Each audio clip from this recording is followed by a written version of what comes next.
যেখানে আল্লাহ তাআলা বলছেন আলাম নাশরাহ লাকা সাদরাক, আমি আপনার হৃদয়কে বিস্তৃত করেছি জ্ঞান দিয়ে। বিস্তৃত করার সীমানা কোথায়?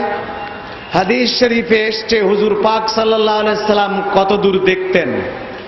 আম্মা হযরত হালিমাতু সাদিয়া, ওনার আম্মা জান দুধ মাতা জিজ্ঞেস করেছিলেন, বাবা তোমার কেমন লাগছে এখন, খারাপ লাগছে না তো?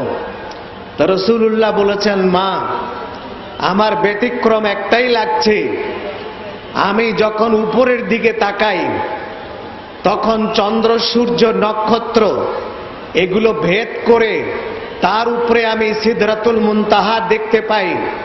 সিদরাতুল মুনতাহা মহাবিশ্বের শেষ সীমানা, মহাশূন্যের শুরু, একটা লেভেল, এটাকে বলা হয় সিদরাতুল মুনতাহা স্টেশন।